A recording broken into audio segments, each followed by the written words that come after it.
Bonjour à toutes et à tous et bienvenue dans une nouvelle vidéo. Je suis trop contente de vous retrouver parce que aujourd'hui je vais faire quelque chose que je n'ai jamais fait. Et oui, je tape sur la table parce que je suis très excitée par ce qui est en train de se passer. Je vais calculer et dessiner un thème astral à la main. Si vous me suivez sur Instagram, d'ailleurs si ce n'est pas déjà fait, foncez me suivre sur Instagram @j'aime-trop-ton-signe. J'avais posté un réel où je disais à quel point j'étais reconnaissante des outils comme astrotheme.fr ou astro.com qui nous permettent de générer un thème astral rapidement et facilement, parce que avant l'invention d'internet c'était très compliqué de pouvoir avoir accès à un thème astral calculé pour nous comme ça si facilement, et que les astrologues devaient faire des calculs, consulter les éphémérides et dessiner le thème astral à la main. Et je me suis dit, mais qu'est-ce que ce serait drôle quand même de dessiner moi-même un thème astral, de le filmer. Donc c'est ce qu'on va faire aujourd'hui. Alors, je ne suis pas du tout préparée pour cette vidéo parce que je ne sais même pas encore quel thème je vais dessiner. Je ne sais même pas encore comment je vais faire exactement. Mais vous savez quoi, je me suis dit que ça pourrait vraiment être très très fun si on le faisait vraiment ensemble en live comme ça. Je voulais me procurer un éphéméride pour cette vidéo, mais je n'en ai pas trouvé. Enfin, un éphéméride. Un livre. un éphéméride en livre, tu vois, genre comme ils avaient les astrologues à l'époque. J'en ai pas trouvé. J'ai cherché partout, j'ai cherché sur Vinted. La seule personne qui vendait un éphéméride sur Vinted ne m'a jamais répondu. Donc je vais le faire à l'ordinateur, mais je ne vais pas tricher, je vous promets, je ne vais pas regarder le thème astral avant de le dessiner. Voilà, vraiment le but de cette vidéo, c'est que je récupère seulement les données de naissance d'une personne, je ne sais pas encore qui, on va le trouver ensemble, voilà. Je récupère seulement les données de naissance de la personne avec l'heure de naissance et ensuite je calcule tout à la main. Donc je vais regarder les éphémérides pour vérifier la position des planètes en signes et en degrés. Et ensuite, je vais calculer l'ascendant. Voilà, j'ai trouvé une méthode hier pour calculer l'ascendant, donc on va tester ça ensemble. Et puis ensuite, à la fin, je vais dessiner le thème astral dans mon petit carnet. Oups! Je vais dessiner le thème astral dans mon carnet, à la main, comme ça. Et ensuite, on va pouvoir comparer mon dessin avec le vrai thème astral. Voilà, donc ça va être très fun. Je sens que je vais galérer. Dites-moi dans les commentaires ce que vous en pensez, si vous pensez que je vais galérer ou si vous pensez que ça va être facile. Moi je pense que je vais galérer, honnêtement. Après peut-être que ça va être plus facile que ce que je pensais, je ne sais pas. On va voir, surtout qu'il faut faire des calculs. Ça fait très longtemps que j'ai pas fait de calcul ni de maths. Enfin si, mais non. Enfin bref, voilà. On va commencer tout de suite. Avant de commencer la vidéo, peut-être que tu te demandes mais c'est qui cette nana qui nous parle de dessiner un thème astral? Je me présente rapidement, je suis Amina, je suis la créatrice de J'aime trop ton signe, je suis astrologue et entrepreneur consciente.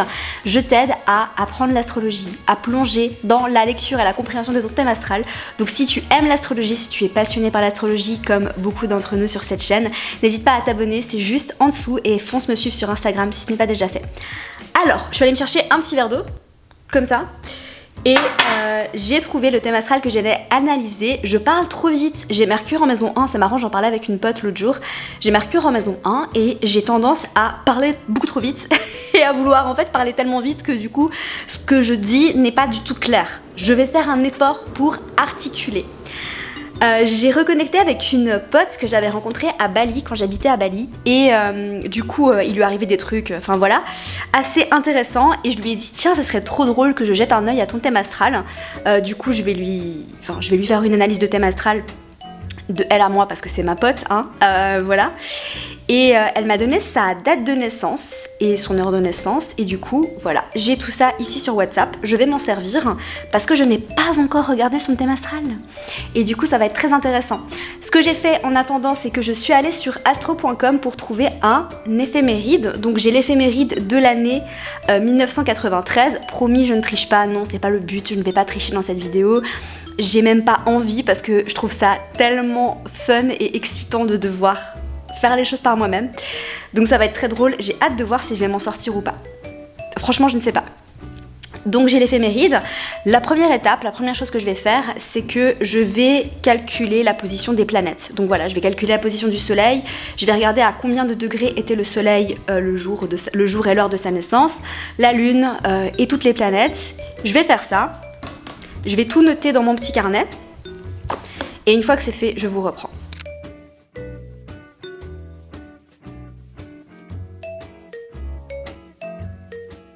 Donc, voici à quoi ça ressemble pour le moment. Donc j'ai mon petit carnet, j'ai écrit la date de naissance avec l'heure, la position des planètes, enfin j'ai écrit les planètes. Et là en fait du coup j'ai l'éphéméride, donc voici à quoi ça ressemble. Sur astro.com, vous trouvez ça. Et en fait c'est ici que vous allez pouvoir déterminer la position des planètes.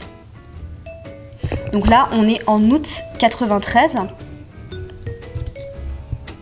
Et donc voici à quoi ça ressemble, c'est l'éphéméride que j'ai trouvé sur astro.com de l'année 93, voilà.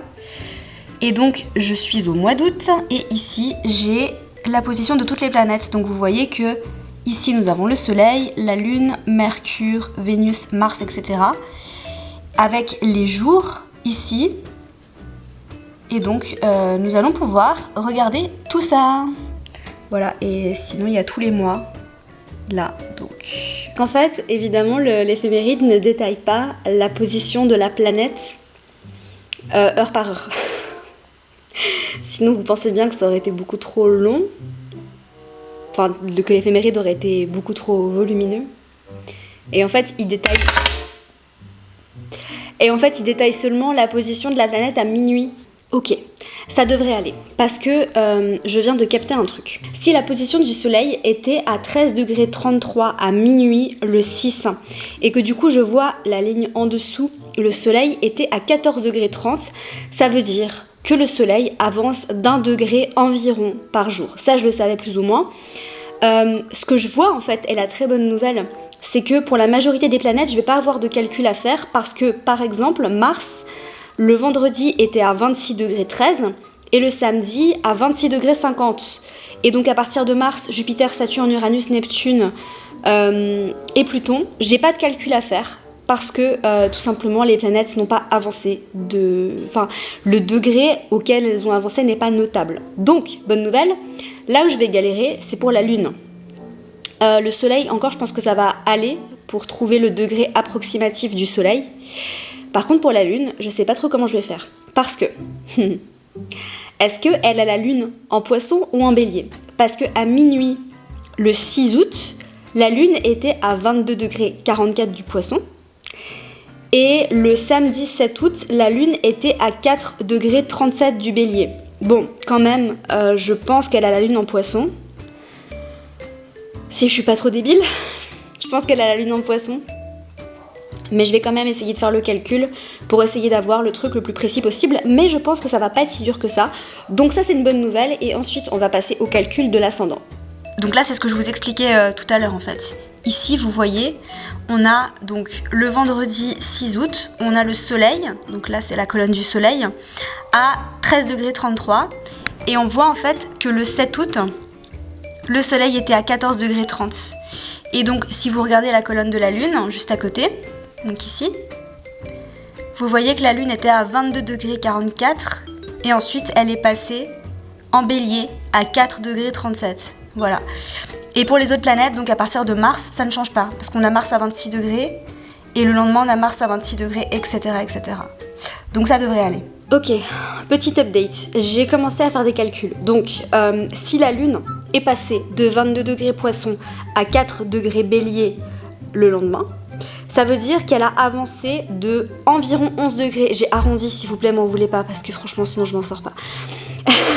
Elle a avancé de environ 11 degrés pendant la journée. Ok ? Si elle a avancé de 11 degrés en 24 heures, ça veut dire que la Lune avance de 0,45 degrés par heure. Donc maintenant, si c'était à minuit, il faut que je fasse 0,45. Maintenant, est-ce que c'est 14 heures? Est-ce que c'est quel fuseau horaire ça? Parce que ça veut dire qu'en fait le temps universel c'est midi. Donc en fait il faut que je fasse 12 fois 0,45. Bon en fait c'est pas vraiment 0,45. Je vais essayer d'être précis. C'est ce chiffre-là, voilà, c'est 0,4583333, voilà. Fois 12. Putain, heureusement qu'elle est née à 14h02. Hein. Parce que là j'ai 2 minutes. T'imagines si c'était genre à 37. J'ai peur. J'ai peur de faire des mauvais calculs. J'ai peur de faire faux. Peut-être qu'il y en a parmi vous qui vont se dire mais elle fait n'importe quoi cette nana, elle est complètement à l'ouest. Je suis pas mathématicienne les gars. Et franchement les calculs entre les heures et les degrés... Franchement j'étais pas si nulle en maths à l'école. Hein. J'étais pas si nulle en maths. Mais là ça me paraît... Bon, 5,5 degrés. Ok ? Cool. On a un chiffre pas trop... Voilà. 5,5. Donc ça veut dire que c'est 22 degrés... plus 5,5, 22 degrés 14, plus 5,5. Donc on aurait la lune, et vous voyez dans le reflet de mon téléphone. Donc on aurait la lune à 27 degrés 64 du poisson. Pour le reste, techniquement, elle est à 13 degrés du lion. Elle reste à... Mercure reste à 24 degrés du cancer. Vénus est à 4 degrés du cancer. Mars est à 26 degrés vierge, Jupiter à 10 degrés balance, Saturne à 27 degrés verseau. D'ailleurs, ça veut dire que cette jeune demoiselle fait son retour de Saturne actuellement. On a Uranus à 19 degrés Capricorne, Neptune à 19 degrés Capricorne, donc elle fait partie de la génération de la fameuse conjonction Uranus-Neptune en Capricorne. Et on a Pluton à 22 degrés Scorpion. Je suis assez contente de moi pour l'instant. Maintenant, l'ascendant. L'ascendant, je vais vous expliquer un petit peu ce que j'ai trouvé d'après mes recherches. Donc, pour le calcul de l'ascendant, j'avais fait quelques recherches hier sur mon petit téléphone et j'ai donc trouvé une technique qui fonctionne. Donc j'ai testé la technique sur mon thème astral à moi avant de l'inclure dans cette vidéo et apparemment ça fonctionne. Donc, la technique pour calculer l'ascendant. Je perds mon téléphone. La technique pour calculer l'ascendant, c'est de trouver l'heure sidérale qui correspond à la date de naissance dans le tableau des heures sidérales qui est joint à l'article que j'ai trouvé. Il faut additionner cette heure sidérale à l'heure de naissance. Évidemment, il faut enlever 2 heures. Si vous êtes né en France en été, il faut enlever 2 heures. Donc il y avait une erreur. En fait, effectivement, hier je me suis rendu compte qu'il y a eu une erreur parce que j'ai fait plusieurs recherches. Sur ce site-là, ils disent qu'il faut enlever 1 heure et il faut pas enlever 1 heure, il faut enlever 2 heures. Voilà. Si on enlève 2 heures, ça fonctionne. Il faut enlever 2 heures et une fois qu'on a additionné le tout, si ça dépasse 24 heures, ok d'accord, ça c'est ok. Et ensuite, il faut se reporter au tableau des ascendants. Là, j'ai le tableau des heures sidérales. Voilà, donc je vais chercher ça et ensuite j'ai le tableau des ascendants ici. Ok. Donc, si mademoiselle est née le 6 août, l'heure sidérale c'est 20h56. Donc je vais noter. 20h56. Et donc il faudrait que j'additionne ça à... Donc si j'enlève 2 heures, ça fait... midi 2. J'ai obtenu 32h58 et c'est dit ici que si le total dépasse 24 heures, il faut enlever 24 heures à ce nombre. Donc on obtient 8h58. 8h58. Et donc je me reporte au tableau des ascendants. J'ai peur, franchement j'ai peur. C'est 8h58. Ascendant Scorpion. Si vous voyez, en fait, on a une tranche horaire pour les ascendants. Mais ça veut dire que du coup, si je veux avoir le degré, il va falloir que je me retape un calcul. Bref, oh putain. Non mais c'est bon, ça va aller, ça va bien se passer. Franchement, je trouve que je m'en sors pas si mal. Donc on avait dit quoi? On avait dit ascendant Scorpion. Donc c'était 8h58. Donc je vais noter 8h58. Donc on a ascendant Scorpion, je vais dessiner un petit symbole de Scorpion très mal fait. Et donc ensuite, si l'ascendant Scorpion, c'est de 8h44 à 11h25, putain, je déteste les calculs avec des heures. Donc en gros, elle serait dans les premiers degrés Scorpion. Non mais attendez, parce qu'en fait là, je vais avoir l'ascendant. Je vais avoir l'ascendant et le descendant. Mais comment je fais pour le milieu du ciel et le fond du ciel? Parce que selon Placidus,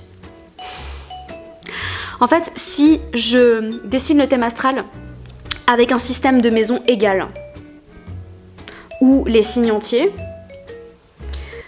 si elle a ascendant Scorpion, elle aurait techniquement le fond du ciel en Verseau, elle aurait le descendant en Taureau, et elle aurait le milieu du ciel en Lion. Mais avec Placidus, c'est pas toujours comme ça. Donc là, en fait, elle pourrait avoir le milieu du ciel en Lion, en Cancer ou en Vierge. Je vais considérer qu'elle a des axes qui sont sur des signes fixes. Voilà. Et j'espère, je croise les doigts pour que ça marche parce que je peux pas encore... Ok, on va faire comme ça. Alors, 8h44 à 8h58, je vais essayer d'avoir un degré. Ça va être approximatif. Hein. On va faire ça. Donc, de 8h44 à 11h25, nous avons donc 2h41. Si 2h41 égale 30 degrés, j'espère que vous m'avez pas perdu, hein, parce que moi je m'y retrouve là. On a dit que l'ascendant Scorpion commençait de 8h44 à 11h25, d'après les calculs que j'ai fait et que je vous expliquais. Donc en fait, on a 2h41 qui couvre tout l'ascendant Scorpion. Donc ça fait 30 degrés.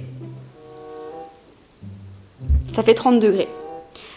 On a déterminé que l'heure de son ascendant, c'était 8h58.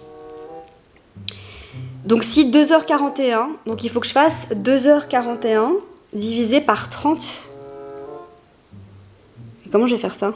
Puisque c'est en heures. Il faut que je convertisse en minutes. Il faut que je convertisse 2h41 en minutes. Donc on a 120 minutes plus 41. Ça fait 161 minutes. Ça va, je m'en suis sortie. Pas de stress, Amina. 161 minutes, j'espère que c'est juste. 161 divisé par 30. Comme ça, je vais pas le faire à la main, même si je pourrais.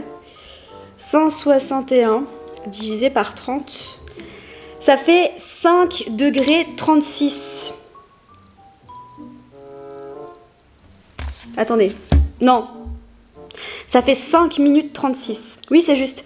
Ça fait 5 minutes 36. 5 minutes 36. Attendez, je le note. Je note tout, hein, parce que sinon je... 5 minutes 36 par degré. Donc, entre 8h44 et 8h58, on a 14 minutes. Donc, 14 minutes...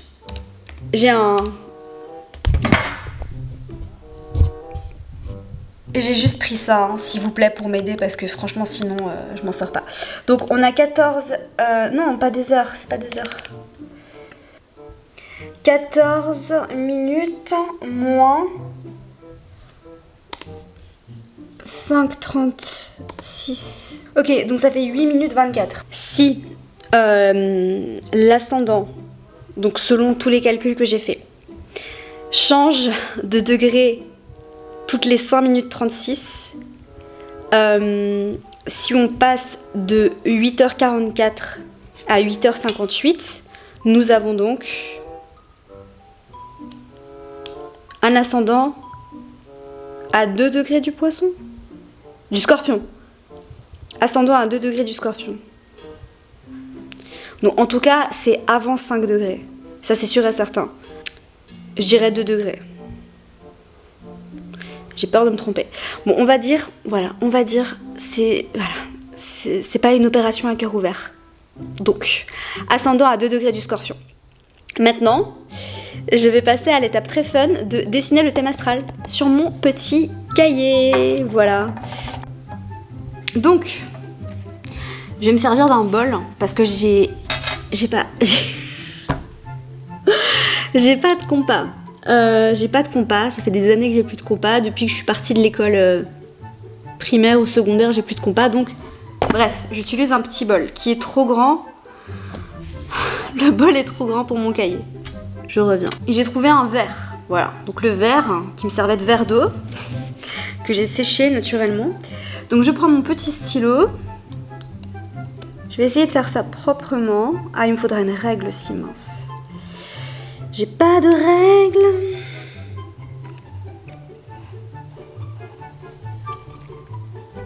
Un petit rond, voilà. Ensuite, on va essayer de faire ça comme ça. Est-ce que ça va marcher?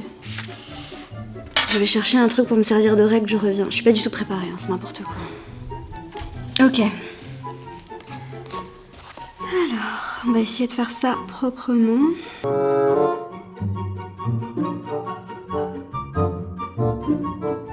Ok. Donc moi, on a les axes. Donc ici, on a l'ascendant. Ici, on a le milieu du ciel. Ici, on a le fond du ciel. Et ici, on a le descendant.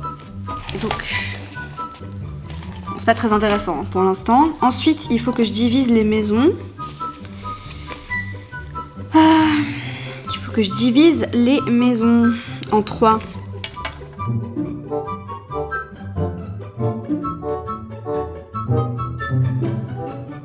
Donc ici, on a un ascendant, on avait dit qu'il était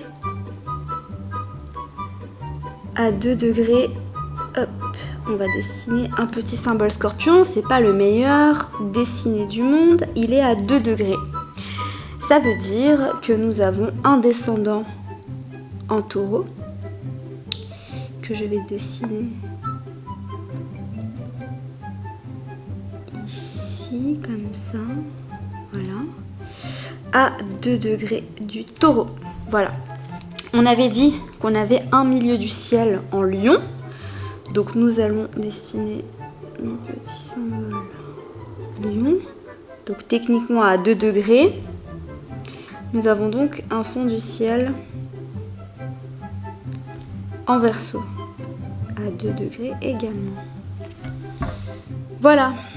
Donc maintenant, vu que j'ai choisi le système des signes entiers, parce que sinon ça allait être beaucoup trop compliqué. Nous avons une maison 1 en scorpion. Donc là, nous avons le Sagittaire. Est-ce que je le dessine? Je le dessine ici? Ah mais non, il faut que je dessine les planètes ici. Bref, c'est pas grave. Je dessine en petit. Nous avons le Capricorne. Attends, le Capricorne, je galère toujours à le dessiner. Donc là, on a le Verseau, on l'a mis. Ensuite, le Poisson. Lui, je le connais bien parce que je l'ai tatoué sur la poitrine. Le Bélier, je le connais bien aussi. Tac. Ça veut pas dire... C'est pas parce que je le connais bien que je le dessine bien. Donc là, on a le Taureau. Ensuite, le Gémeaux. Tac, c'est facile. Le Cancer. Je pense que le seul que je galère vraiment à dessiner, c'est le Capricorne. Le Lion. Ici, donc la maison 10. Ensuite, Vierge.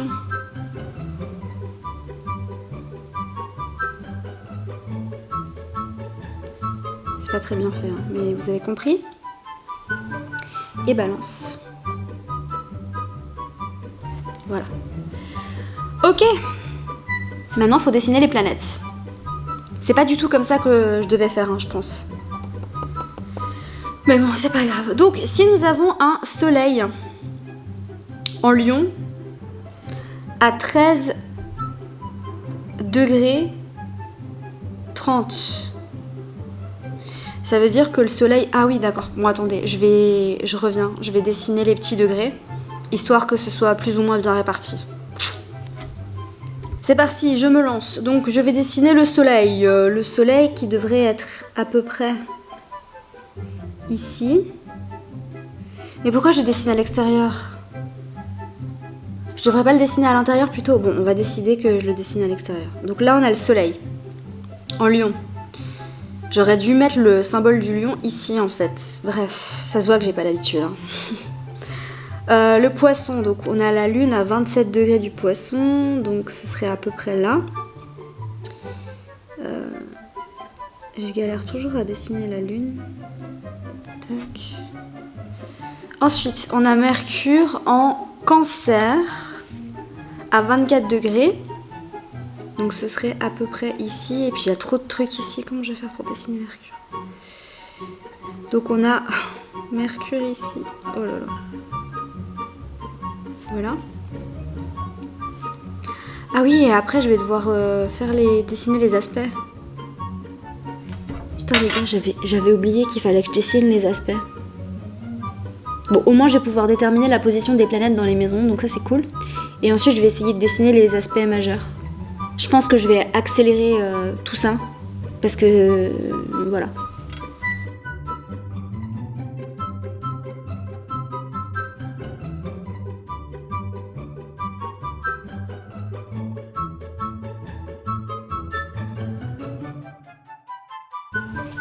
Ok. C'est très moche, hein. Et j'écris très mal. Mais voilà à peu près. Je suis pas mécontente de moi, franchement. Ok. Maintenant, qu'est-ce que je fais? Je vais calculer les aspects. Je reviens. Ok, donc je me suis basée sur les degrés, enfin les placements des planètes en signes et en degrés ici pour essayer de rédiger un petit tableau des aspects. Donc, pour résumer, nous avons un aspect, un sextile entre Soleil et Jupiter. Ok, parce que nous avons un Soleil à 13 degrés du Lion et nous avons Jupiter à 10 degrés de la Balance, donc ils sont au sextile. On a un carré Soleil-Pluton. On a le Soleil en Lion en carré à Pluton en Scorpion. Donc c'est un carré assez large, hein, parce qu'on est à 9 degrés. Voilà, c'est un peu large pour un carré, mais je l'ai mis quand même. On a la Lune en trigone à Mercure. On a la Lune en opposition à Mars. Donc on a la Lune en Poisson en opposition à Mars en Vierge. Ici, donc la Lune à 27 degrés 64 du Poisson et Mars à 26 degrés de la Vierge. Je vais pas vous donner tous les aspects, mais du coup maintenant je vais essayer de les dessiner. Donc Soleil, Jupiter, Soleil, Jupiter, ici, tac. Oh là là, du coup j'ai barré le signe de la Vierge, c'est n'importe quoi. Bref, donc on a un sextile Soleil, Jupiter. Ensuite on a un carré. En fait j'aurais dû prendre des stylos de couleur, mais j'ai pas de stylo de couleur. J'aurais dû prendre des stylos de couleur, mais j'en ai pas. J'aurais dû en acheter. On a un carré Soleil-Pluton. Un trigone Lune-Mercure. En fait, ça sert à rien du tout ce que je fais parce que ça va pas du tout se voir. Et est-ce que je continue ou est-ce que j'arrête? Et est-ce que je regarde... Parce que le but de la fin de la vidéo, c'est de comparer ce que j'ai dessiné avec le vrai thème astral. Mais du coup, s'il y a que des traits... Enfin bref, allez, continuons. Je me pose trop de questions, franchement, des fois j'ai l'impression que je me prends trop la tête alors que c'est juste une vidéo cool comme ça. Donc on a Lune, Mercure, tac. On a la Lune en opposition à Mars, ici. Ça veut rien dire, mais c'est pas grave. Lune en trigone à Pluton. On a Mercure en sextile à Mars.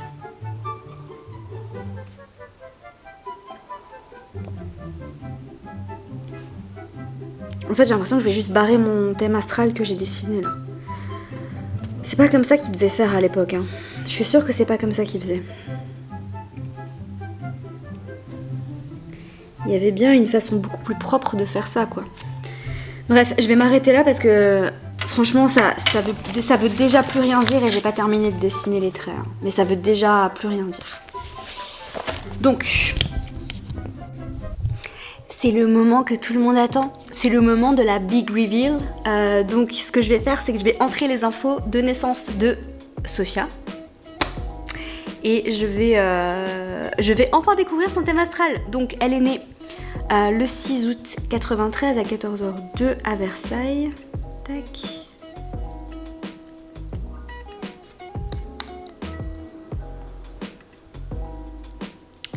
Ta-da-da-da. Ah, elle a l'ascendant à 4 degrés du Scorpion. Mais c'était pas si faux. Non mais regardez, franchement, je m'en suis pas trop mal sortie, je crois. Hein. Attendez. Fais le focus. On va comparer.